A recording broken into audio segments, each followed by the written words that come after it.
Welcome back to Potted Living. We have made another move since my last big update video. We have moved from Vancouver to the very sunny and hot Kelowna. The nice thing about living here is you get a very hot, intense growing season, but we also made another big upgrade and we moved to a house instead of our apartment. The family has grown bigger, so we moved to a house, which means not all of our plants are in pots anymore. So Potted Living is going to evolve into a hybrid show where we teach you about growing in pots as well as growing in the garden. So I'm going to give you a quick overview here. We've got the citrus that we've had for a long time. This is the mandarin, and that is the Tahitian pomelo. They've grown a lot bigger. Right now they're getting morning sun, which is keeping them alive and green, but is not helping them grow. I'm learning very quickly that without afternoon sun, your citrus will stall a little bit. So we'll be making a move on those. Here we've got a hardy kiwi that I'm going to grow on a vine up this panel, and I'm hoping to cover it by next season. I've actually planted a pineapple in the ground, so I'll keep you updated on how that goes. My plan is to see if I can get it to mature by October. Keep you posted there.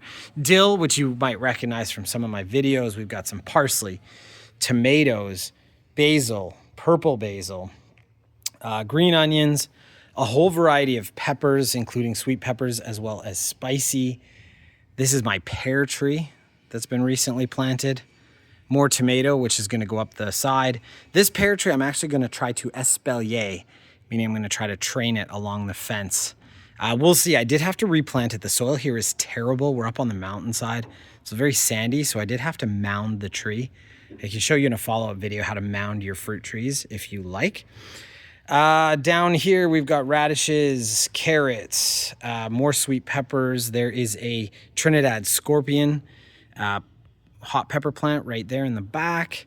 We've got some lettuces, kale, strawberry plant, which we're going to try to create a strawberry row and propagate throughout the garden. There's a nectarine, a dwarf nectarine, golden prolific, I believe it's called. Some peas, trying to grow some melons. My raspberry plant, which you'll recognize, still in the pot because we don't want it to grow all over the garden. A very large peach tree, which I'm hoping to get a variety of peaches from next year. And that is this side of the garden. As we move across, we have got what's called a fruit salad.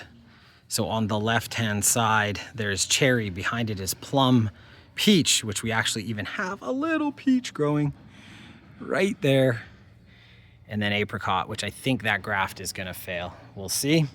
Some more lettuce down there, and then a seedless table grape, which I'm going to try growing across the fence all the way for next year so that we have grapes falling down the side of the fence.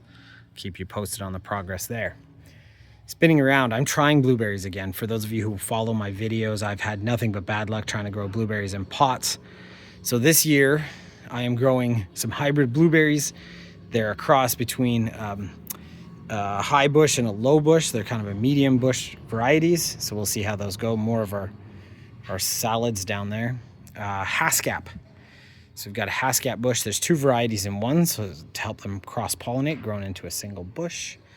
This is my Nevis black currant, which was once in a pot and now in the ground. Or no, sorry, that's the Nevis black currant. There it is. That's the one growing big.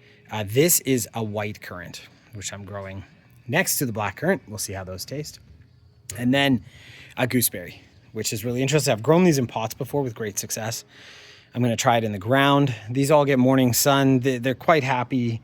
You can see it's about 1 o'clock in the afternoon, so it's just moving off. So we'll see how that goes.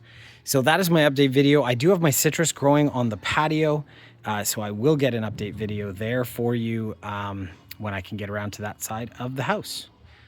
Keep the comments coming. I love it. We'll keep teaching you how to grow different types of fruits and vegetables in the ground now as well as in pots.